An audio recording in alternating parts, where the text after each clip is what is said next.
Test for alcohols.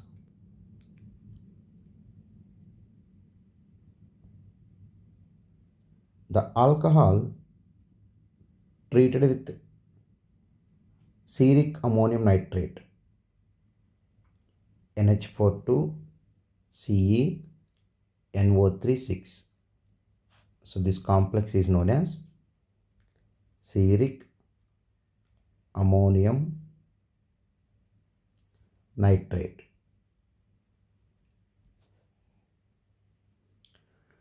When it react with alcohol, so 2 moles of alcohol react. Now here 2 moles of NH4 plus 2 moles of NO3 minus, they form NH4NO3. Because 2 NO3 minus came outside, 2 alcohol groups, they enter into corresponding complex. So simply you can say substitution type reaction. And whatever the product is formed, this is a yellow color complex. This is a yellow color complex. So this yellow color complex confirms the reactant is alcohol. So this test is known as cearic ammonium nitrate test. Suppose in the lab I have given one molecule, simply add cearic ammonium nitrate. If you observe yellow color, then the compound is alcohol. Now there are two limitations here. First limitation is, if I keep the solution for long time, then it becomes colorless.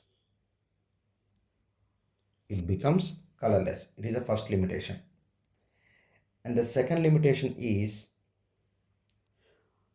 if I add excess of reagent, excess of cearic ammonium nitrate, again that is also becomes colorless. So these two are the limitations.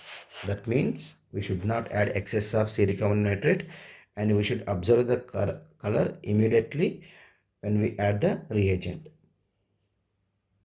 Distinguishing primary, secondary and tertiary alcohols, we use two type of test.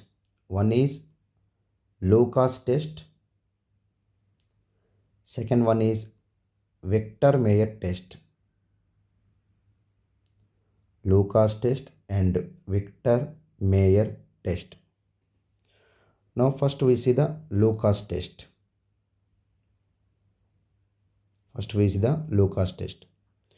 We will take the alcohol. So it is a alcohol. Now we add Lucas reagent, concentrated HCl and ZnCl2. So here the alcohol soluble in Lucas reagent, alcohol soluble in Lucas reagent. Finally it gives two layers. One layer solvent layer, another layer is cloudy type, little bit precipitate type. It is what we call white turbidity because of formation of RCl. So we take the alcohol, we add Lucas reagent, alcohol soluble in Lucas reagent, and finally it forms corresponding white turbidity solution because of formation of RCl, and this RCl is insoluble in Lucas reagent. So you can see excess of reagent is in this area, and here it is a corresponding precipitate of alkyl chloride. So it confirms the presence of alcohol, and it depends on the turbidity time. Suppose if it forms turbidity immediately, then the reactant can be tertiary alcohol The reactant can be tertiary alcohol, plus R group connected alcohol, plus R group connected alcohol. Suppose if the turbidity forming takes place 5 to 10 minutes time, if it takes 5 to 10 minutes time, then it is a secondary alcohol. Then it is a secondary alcohol. Suppose not forming at all, not forming at all, then it is a primary alcohol. Then it is a primary alcohol. But on warming, warming means heating. On warming, it forms very slowly, very slowly. Then it is a primary alcohol. So this is a way to distinguish primary, secondary, tertiary alcohol. Simply we take the alcohol, we add Lucas reagent. Suppose turbidity forms immediately, that is tertiary alcohol. Suppose it takes 5 to 10 minutes time, then that is a secondary alcohol. Not forming at all at room temperature, but by heating it is forming, it is a primary alcohol. For example, I am having 3 beakers in the lab. I do like this. I add a Lucas reagent. So 3 test tubes having the alcohol. I am adding Lucas reagent. I am adding Lucas reagent. Suppose turbidity forms immediately. Turbidity forms immediately. It is a tertiary alcohol or plus or connected corresponding alcohol. It can be primary or secondary or tertiary. Now second one is, suppose turbidity forms within 5 to 10 minutes. It is a secondary alcohol. Suppose turbidity not forming at room temperature, then that is a primary alcohol. But on warming it can form. On forming it can form RCl, but it takes very much time, very slowly it forms. Therefore it is also primary alcohol. So this is how we distinguish which one is primary, which one is secondary, which one is tertiary. Now we will see the mechanism involved in the Lucas test. In the Lucas test, the alcohol treated with HCl in the presence of ZnCl2. So here in the presence of ZnCl2, Cl minus will be removed so that HCl ionizes easily and HCl donate its proton easily. That's why acidic strength of HCl increases. So here we are using ZnCl2 to increase acidic strength of HCl. Now the alcohol react with the H plus, it forms ROH2 plus. It forms ROH2 plus. Now it loses, in the case of secondary and tertiary, it loses leaving group and forms R plus, and this R plus react with the ZnCl3 minus. Now finally we get corresponding white turbidity product RCl and ZnCl2. Suppose it is primary, then ZnCl3 minus, from the ZnCl3 minus, Cl minus attack directly, leaving group will leave through SN2 reaction. It forms corresponding alkyl chloride. That is also by heating only, by warming only. So majorly this reaction is SN1 type of reaction. Majorly this reaction is SN1 type of reaction. Therefore, rate of turbidity formation,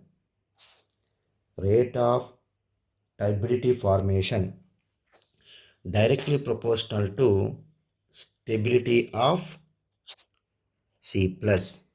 That's why if you compare the stability of C plus, tertiary more stable than secondary, more stable than primary. That's why tertiary forming PPT immediately, secondary forming within 5 to 10 minutes, and primary not forming at all at room temperature. So the main point is here stability of C plus. That's why some compounds, for example benzyl alcohol, even though it is primary, it gives PPT immediately. It gives PPT immediately because of plus R, it is more stable than the corresponding tertiary carbocation also. So tertiary forming immediately, that means if any carbocation is more stable than tertiary, that also form the PPT immediately. So like that we can consider these alcohols also, even though these are primary alcohols. So the reason is very simple. It is a plus R group. It is a plus R group. It is a plus R group. So when plus R group is connected, so if the alcohol is primary or secondary or tertiary, it forms PPT immediately because these carbocations more stable than tertiary carbocation. So the general statement is whatever we are applying, primary is not reacting. That is for simple alcohols without resonance alcohols. For example, these type of alcohols, it is applicable. So these type of alcohols, it is applicable. So these type of alcohol should be considered as primary alcohols. So this is how we can distinguish primary, secondary, tertiary alcohols in the Lucas test. Second one is Victor-Meyer test.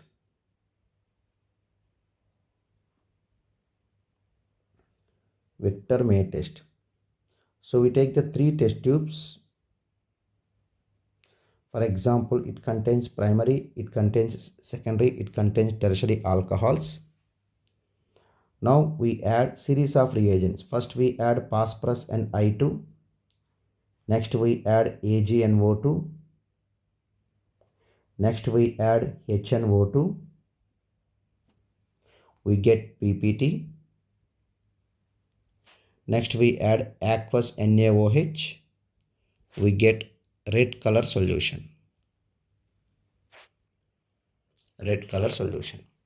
So the formation of red color indicates the test tube contains primary alcohol. Now second test tube, we are adding P plus I2, adding AgNO3, AgNO2, adding HNO2 forms PPT, and by addition of aqueous NaOH, the PPT is insoluble, but this solution has blue color. The PPT has blue color. So it confirms the presence of secondary alcohol. Confirms the presence of secondary alcohol. Tertiary alcohol, we are adding P plus I2. Next we are adding AgNO2. After that, if I add HNO2 also, no reaction. This solution looks like colorless, without color. So the colorless solution indicates the solution is tertiary alcohol. Red color, blue color, colorless. So this is how we can distinguish which one is primary, which one is secondary, which one is tertiary. Now we see the series of reactions. When primary alcohol treated with P plus I2, P plus I2 produces PI3. When alcohol treated with the PI3, it produces corresponding primary iodide, and the primary iodide treated with AgNO2. So primarily it produces corresponding nitro compound majorly, and this proton is tautomeric proton. Therefore, if I add HNO2, from this I get electrophile NO plus. So tautomeric proton replaces the NO plus replaces the tautomeric proton. So this is a tautomeric proton replaced compound. Now here tautomer is possible because another proton is present. So here I am taking the tautomer. Now this product is called nitrolic acid. Nitrolic acid, and it is water insoluble. It is a PPT. It is a PPT. Now we are adding aqueous NaOH. This PPT is soluble in aqueous NaOH because of this acidic proton.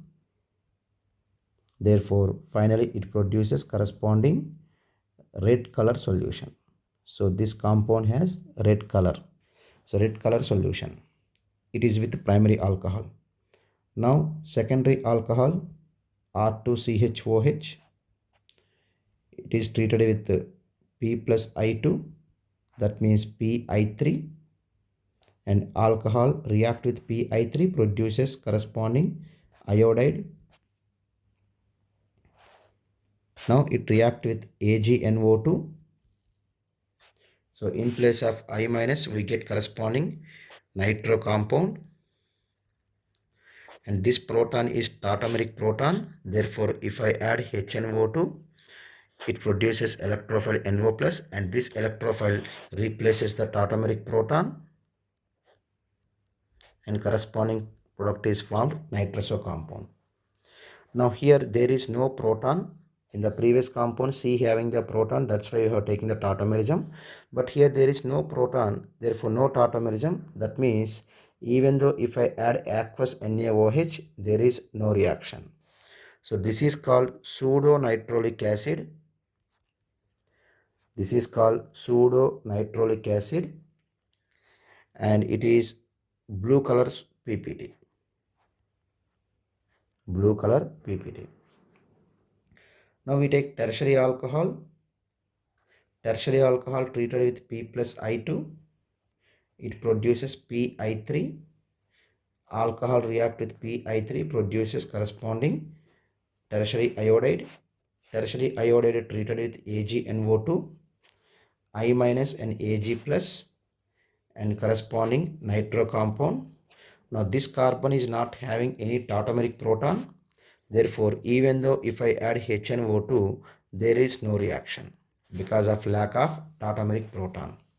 Because of lack of tautomeric proton, there is no reaction. So this solution is colorless. This solution is colorless. So primary alcohol, red color solution, secondary alcohol, blue color PPT, and tertiary alcohol, colorless. So this is how we can distinguish primary, secondary, tertiary alcohols.